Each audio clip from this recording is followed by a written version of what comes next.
Assalamualaikum warahmatullahi wabarakatuh. Perkenalkan, nama saya Yunita Rahmah dari kelas 11 IPA. Di sini saya akan menjelaskan mengenai perang melawan kolonialisme dan imperialisme. Sebelum masuk ke materi, ada baiknya jika kita memahami dulu apa sih yang dimaksud dengan kolonialisme dan imperialisme? Hal apa saja yang melatari keduanya terjadi di Indonesia?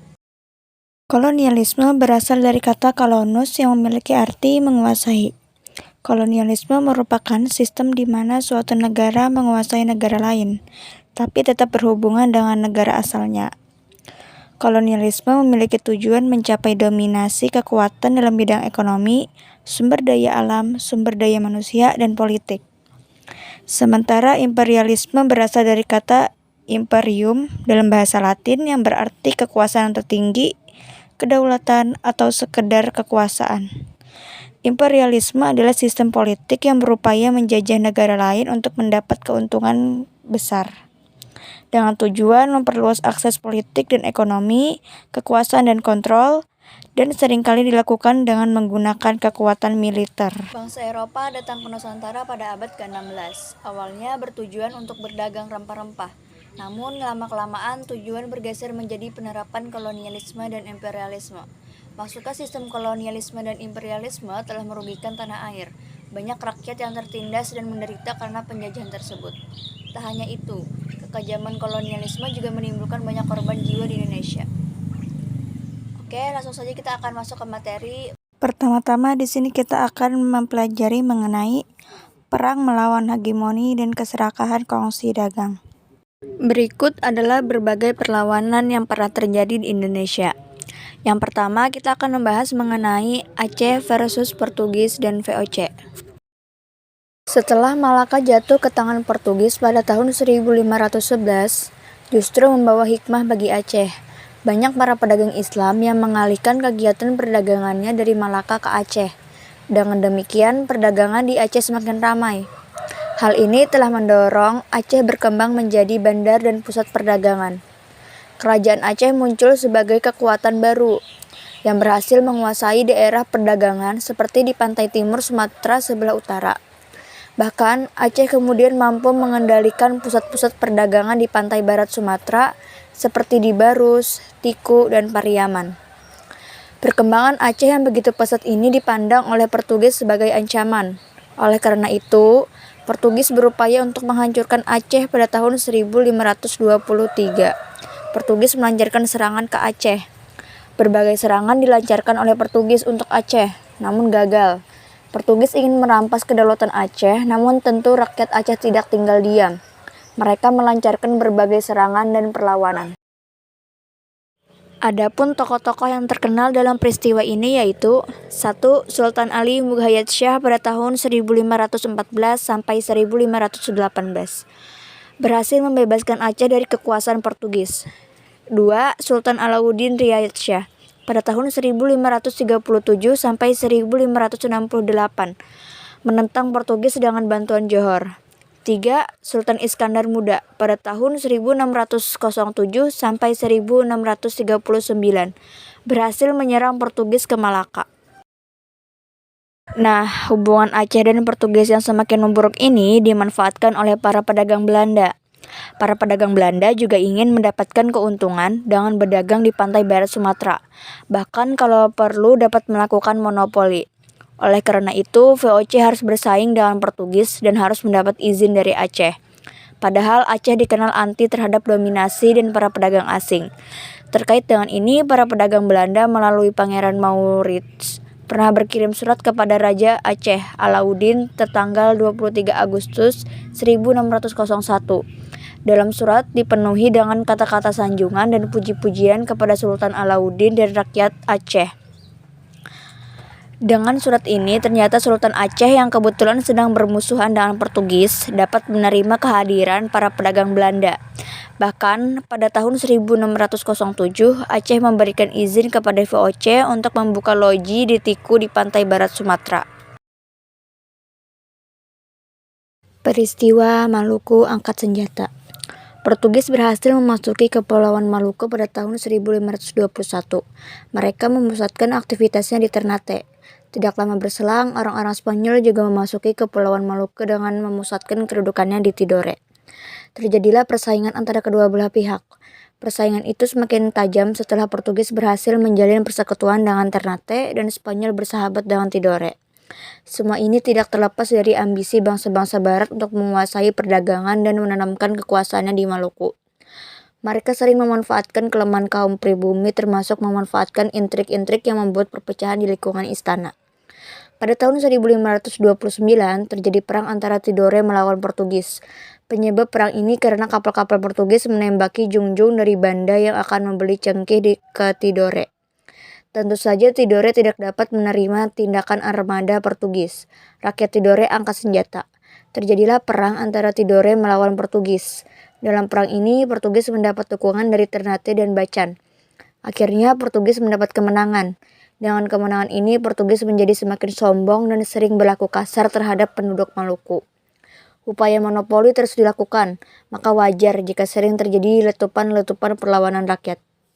Konflik dan persaingan antara Portugis dan Spanyol masih terus berlangsung. Tentu hal ini harus segera diakhiri. Dengan mengingat kesepakatan pada perjanjian Tordesillas, maka diadakan perjanjian damai antara Portugis dan Spanyol, yaitu Saragossa pada tahun 1534. Dengan adanya perjanjian Saragossa, kedudukan Portugis di Maluku semakin kuat. Pada tahun 1565 muncul perlawanan rakyat Ternate di bawah pimpinan Sultan Khairon. Sultan Khairon menyerukan seluruh rakyat dan Irian atau Papua sampai Jawa untuk angkat senjata melawan kezaliman kolonial Portugis. Namun dalam perjuangan ini Sultan Khairon terbunuh akibat tipu muslihat Portugis. Setelah Sultan Khairon dibunuh, perlawanan dilanjutkan di bawah pimpinan Sultan Baabullah, yaitu putra Sultan Khairon. Melihat tindakan Portugis yang tidak mengenal nilai-nilai kemanusiaan, semangat rakyat Maluku untuk melawannya semakin berkobar. Seluruh rakyat Maluku berhasil dipersatukan termasuk Ternate dan Tidore. Akhirnya Portugis dapat didesak pada tahun 1575 berhasil diusir dari Ternate. Orang-orang Portugis kemudian melarikan diri dan menetap di Ambon. Pada tahun 1605, Portugis dapat diusir oleh VOC dari Ambon dan kemudian menetap di Timur-Timur. Selanjutnya, pada tahun 1680, VOC memaksakan sebuah perjanjian baru. Kerajaan Tidore yang semula sebagai sekutu turun statusnya menjadi vassal VOC. Sebagai penguasa yang baru, diangkatlah Putra Alam sebagai Sultan Tidore. Pengangkatan Putra Alam sebagai Sultan Tidore ini mendapat protes keras dari Pangeran Nuku, yang seharusnya Pangeran Nuku inilah yang menjabat sebagai Sultan. Timbullah perang hebat antara rakyat Maluku di bawah pimpinan Pangeran Nuku melawan kekuatan Kompani Belanda. Pangeran Nuku mendapat dukungan rakyat Papua di bawah pimpinan Raja Ampat dan juga orang-orang Gemrenge dan di Halmahera. Oleh para pengikutnya, Pangeran Nuku diangkat sebagai Sultan dengan gelar Tuan Sultan Amir Muhammad Syaifuddin Shah. Dengan posisinya sebagai Sultan ini, maka perlawanan terhadap VOC semakin diperkuat. Bahkan Sultan Nuku juga berhasil meyakinkan Sultan Aharel dan Pangeran Ibrahim dari Ternate untuk bersama-sama melawan VOC. Akhirnya Sultan Nuku berhasil mengembangkan pemerintahan yang berdaulat melepaskan diri dari dominasi Belanda di Tidore sampai akhir hayatnya, tahun 1805.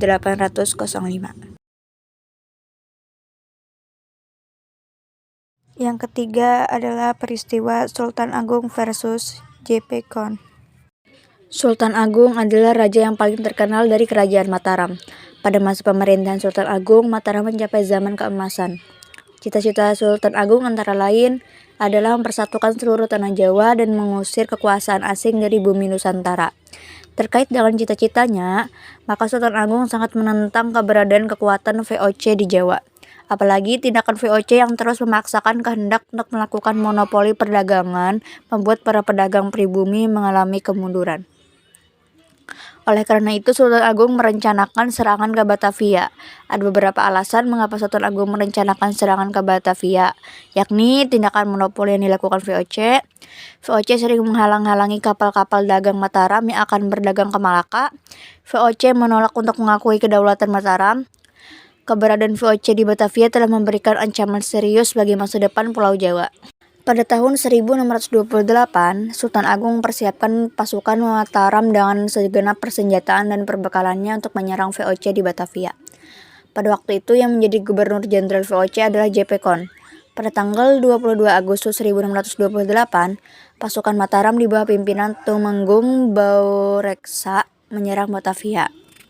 Temenggung Baureksa gugur dalam pertempuran itu. Dengan demikian, serangan tentara Sultan Agung pada tahun 1628 itu belum berhasil. Sultan Agung tidak lantas berhenti dengan kekalahan yang baru saja dialami pasukannya. Ia segera mempersiapkan serangan yang kedua. Tahun 1629, pasukan Mataram diberangkatkan menuju Batavia. Sebagai pimpinan pasukan Mataram dipercayakan kepada Temenggung Singaranu, Kiai Dipati Juminah, dan Dipati Purbaya.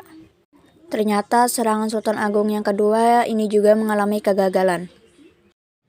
Perlawanan Banten. Banten memiliki posisi yang strategis sebagai bandar perdagangan internasional. Oleh karena itu, sejak semula Belanda ingin menguasai Banten, tetapi tidak pernah berhasil.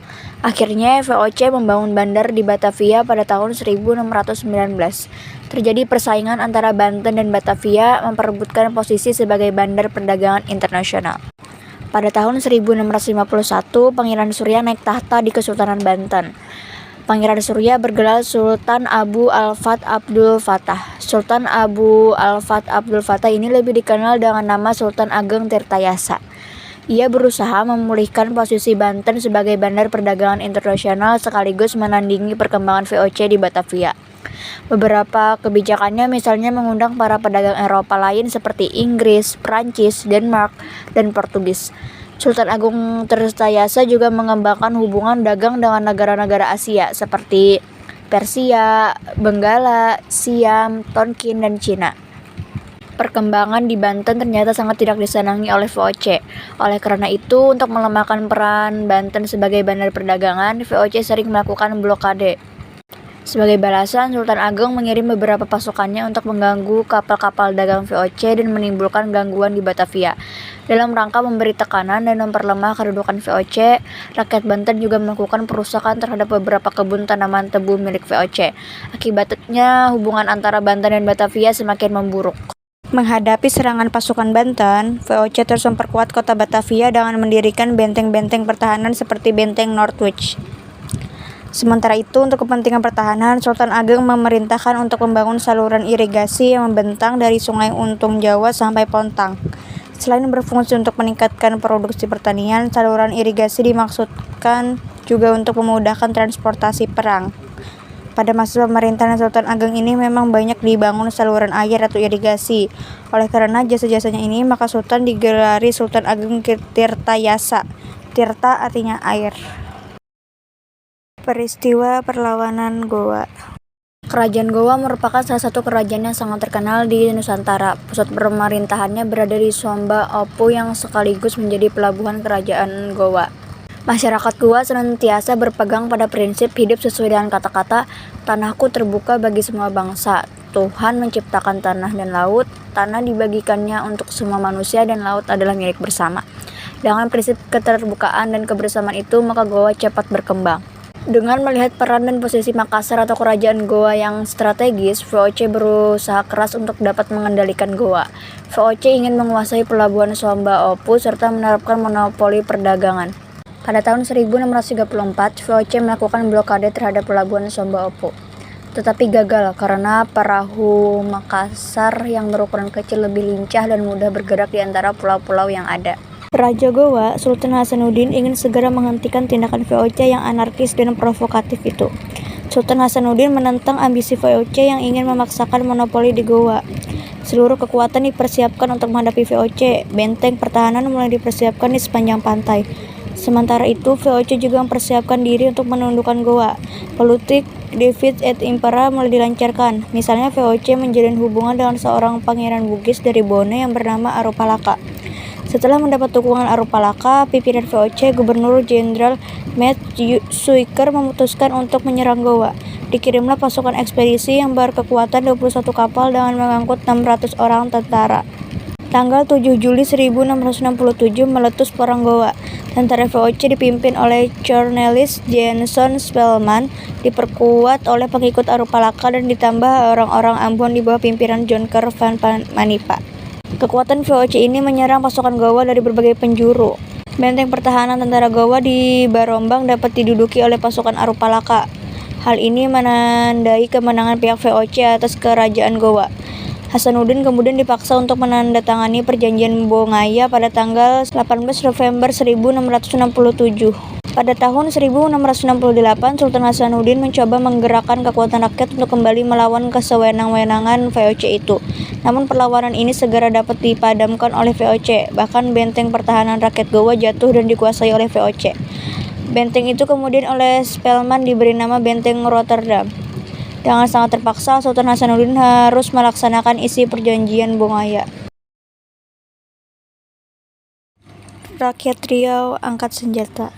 Di samping menguasai Malaka, VOC juga mulai mengincar Kepulauan Riau. Dengan politik memecah belah, VOC mulai berhasil menanamkan pengaruhnya di Riau. Kerajaan-kerajaan kecil seperti Siak, Indragiri, Rokan, dan Kampar semakin terdesak oleh ambisi monopoli dan tindakan sewenang-wenang VOC. Oleh karena itu, beberapa kerajaan mulai melancarkan perlawanan. Salah satu contohnya perlawanan di Riau yang dilancarkan oleh kerajaan Siak Sri Indrapura. Raja Siak Sultan Abdul Jalil Rahmat Shah memimpin rakyatnya untuk melawan VOC. Setelah berhasil merebut Johor, kemudian dia membuat benteng pertahanan di Pulau Bintan. Dari pertahanan di Pulau Bintan ini, pasukan Sultan Abdul Jalil mengirimkan pasukan di bawah komando Raja Lela Muda untuk menyerang Malaka. Dalam suasana konfrontasi dengan VOC itu, Sultan Abdul Jalil Rahmat Shah wafat. Sebagai gantinya diangkatlah putranya yang bernama Muhammad Abdul Jalil Muzaffar Shah. Raja ini juga memiliki naluri seperti ayahandanya yang ingin selalu memerangi VOC di Malaka. Raja Muhammad Abdul Jalil Muzaffar menunjuk Raja Indra Pahlawan sebagai pimpinan perangnya. Pada tahun 1751, perang berkobar antara kerajaan Siak melawan VOC. Sebagai strategi menghadapi serangan Raja Siak, VOC berusaha memutus jalur perdagangan menuju Siak. VOC mendirikan benteng pertahanan di sepanjang jalur yang menghubungkan Sungai Indragiri, Kampar sampai Pulau Guntung yang berada di muara Sungai Siak. Kapal-kapal dagang yang akan menuju Siak ditahan oleh VOC. Hal ini merupakan pukulan bagi Siak. Oleh karena itu, kerajaan Siak segera mempersiapkan kekuatan yang lebih besar untuk menyerang VOC. Sebagai pucuk pimpinan pasukan dipercayakan kembali kepada Raja Indra Pahlawan dan Panglima Besar Tengku Muhammad Ali. Serangan ini diperkuat dengan kapal perang Harimau Buas. Terjadilah pertempuran sengit di Pulau Guntung 1752 sampai 1753. Rombongan Sultan Siak kembali ke Siak dengan membawa kemenangan, walaupun belum berhasil mengusir VOC dari Malaka. Orang Cina berontak. Sejak abad ke-5, orang-orang Cina sudah mengadakan hubungan dagang ke Jawa dan jumlahnya pun semakin banyak. Pada masa perkembangan kerajaan-kerajaan Hindu-Buddha dan Islam, banyak pedagang Cina yang tinggal di daerah pesisir yang menikah dengan penduduk Jawa, khususnya ke Batavia. Begitu juga pada masa pemerintahan VOC di Batavia, banyak orang Cina yang datang ke Jawa. VOC memang sengaja mendatangkan orang-orang Cina dari Tiongkok dalam rangka mendukung kemajuan perekonomian dan keamanan kota Batavia dan sekitarnya. Ternyata kota Batavia juga menjadi daya tarik bagi orang-orang Cina miskin untuk mengadu nasib di kota ini. Orang-orang Cina yang datang ke Jawa tidak semua yang memiliki modal. Banyak di antara mereka termasuk golongan miskin. Mereka kemudian menjadi pengemis, bahkan ada yang menjadi pencuri. Sudah barang tentu hal ini sangat mengganggu kenyamanan dan keamanan kota Batavia. Akhirnya VOC mengeluarkan kebijakan membatasi imigran Cina. Untuk membatasi kedatangan orang-orang Cina ke Batavia, VOC mengeluarkan ketentuan bahwa setiap orang Cina yang tinggal di Batavia harus memiliki surat izin bermukim yang disebut permissive atau masyarakat sering menyebut dengan surat pas. Pada tahun 1740 terjadi kebakaran di Batavia. VOC menafsirkan peristiwa ini sebagai gerak orang-orang Cina yang akan melakukan pemberontakan. Oleh karena itu, para serdadu VOC mulai beraksi dengan melakukan sweeping, memasuki rumah-rumah orang Cina dan kemudian melakukan pembunuhan terhadap orang-orang Cina yang ditemukan di setiap rumah. Orang-orang Cina yang berhasil meloloskan diri kemudian melakukan perlawanan di berbagai daerah, misalnya di Jawa Tengah. Perlawanan orang-orang Cina terhadap VOC kemudian menumbuhkan kekacauan yang meluas di berbagai tempat, terutama di daerah pesisir Jawa. Perlawanan orang-orang Cina ini mendapat bantuan dan dukungan dari para bupati di pesisir. Atas desakan para pangeran, Raja Pakubuwana II juga ikut mendukung pemberontakan orang-orang Cina tersebut. Pada tahun 1741, benteng VOC di Kartasura dapat diserang sehingga jatuh banyak korban. Perlawanan Pangeran Mangkubumi dan Mas Said. Lihatlah pada rangkuman gambar yang sedang ditayangkan.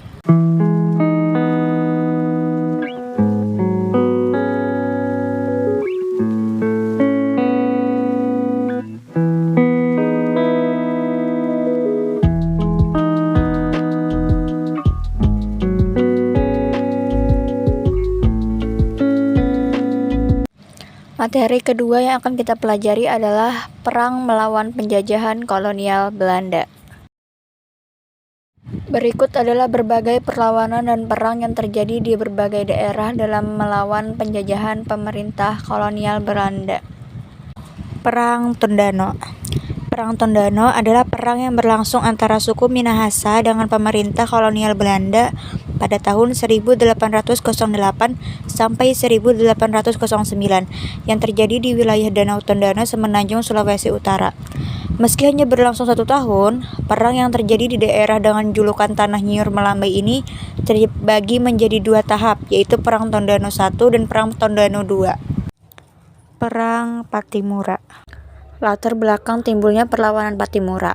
Di samping adanya tekanan yang berat di bidang ekonomi seperti kerja paksa, juga adanya tekanan di bidang psikologis dengan berbagai penindasan yang dilakukan pemerintah Belanda terhadap rakyat Maluku. Perang Padri. Perang Padri dimulai dengan munculnya pertentangan sekelompok ulama yang dijuluki kaum Padri terhadap kebiasaan-kebiasaan tidak sesuai syariat Islam yang marak dilakukan oleh kaum adat di kawasan kerajaan Pagaruyung dan sekitarnya. Kebiasaan yang dimaksud seperti perjudian, sabung ayam, madat, minuman keras, tembakau, sirih, dan juga aspek hukum adat matriarkat mengenai warisan. Sehingga pecahlah peperangan pada tahun 1803. Perang ini dapat dikatakan sebagai perang saudara yang melibatkan sesama Minang dan Mandailing. Dalam peperangan ini, kaum Padri dipimpin oleh Harimau Nan Salapan, sedangkan kaum adat dipimpinan oleh yang di Pertuan Pagaruyung waktu itu Sultan Arifin Muningsyah. Kaum adat yang mulai terdesak meminta bantuan kepada Belanda pada tahun 1821. Namun keterlibatan Belanda ini justru memperkeruh dan memperumit keadaan. Sehingga sejak tahun 1833, kaum adat berbalik melawan Belanda dan bergabung bersama kaum Padri. Walaupun pada akhirnya peperangan ini dapat dimenangkan Belanda. Perang Diponegoro merupakan salah satu pertempuran terbesar yang pernah dialami oleh Belanda selama masa pendudukannya di Nusantara. Akibat perang ini, penduduk Jawa yang tewas mencapai 200.000 jiwa, sedangkan korban tewas di pihak Belanda berjumlah 8.000 tentara Belanda dan 7.000 serdadu pribumi. Akhir perang Diponegoro ini menegaskan penguasaan Belanda atas Pulau Jawa. Menurut sejarah, ada sejumlah puputan yang meletus di Bali. Namun yang terkenal dan termasuk hebat terdapat sekitar 2 puputan. Pertama, puputan Jagaraga yang dipimpin oleh Kerajaan Buleleng melawan imperialis Belanda. Strategi puputan yang diterapkan ketika itu adalah sistem tawan karang dengan menyita transportasi laut imperialis Belanda yang bersandar ke pelabuhan Buleleng. Kedua, puputan Margarana yang berpusat di Desa Adeng, Kecamatan Marga, Tababan, Bali. Tokoh perang ini adalah Letnan Kolonel 1 Gusti Ngurah Rai. Wilayah Kesultanan Banjar di Kalimantan Selatan menjadi perhatian Belanda karena menghasilkan lada yang berharga. Terlebih lagi sebelum-sebelumnya Inggris di bawah pimpinan Alexander Hare berusaha membuka perdagangan dengan Kesultanan Banjar pada tahun 1811. Alasan yang digunakan oleh Belanda untuk menyatakan perang adalah untuk mendukung Tamjidillah anak Sultan Adam ke tahta Banjarmasin. Meskipun demikian, rakyat Banjar dan suku-suku Dayak di pedalaman lebih memilih Pangeran Hidayatullah. Setelah Pangeran Hidayatullah meninggal pada 2 Maret 1862, Pangeran Antasari menjadi penggantinya. Akibatnya pemerintah Belanda melakukan intervensi dengan mengirim Kolonel Augustus Johannes Andresen yang pada 29 April 1899 memimpin ekspedisi militer ke Banjarmasin. Perang berlaku sengit, terutama dengan perang antar kapal Belanda dan Banjar di Sungai Barito. Namun pada tanggal 11 Oktober 1862, Pangeran Antasari meninggal dan Banjar pun takluk pada Belanda pada tahun 1863. Perang Aceh terjadi karena keinginan Belanda untuk menguasai Aceh, yang kedudukannya semakin penting baik dari segi strategi perang maupun jalur perdagangan, sejak terusan Suez dibuka pada 1869. Salah satu sebab terjadinya Perang Aceh yaitu adanya politik ekspansi Belanda karena Traktat Sumatera yang isinya menyebutkan bahwa Inggris memberikan izin kepada Belanda menguasai Sumatera. Alasan penyebab terjadinya Perang Batak adalah Raja Sisingamangaraja XII tidak bersedia wilayah kerajaannya semakin diperkecil oleh Belanda. Yang kedua adalah Belanda ingin mewujudkan Pax Netherlandica. Untuk mewujudkan Pax Netherlandica, Belanda menguasai daerah Tapanuli Utara sebagai lanjutan atas pendudukannya di Tapanuli Selatan dan Sumatera Timur.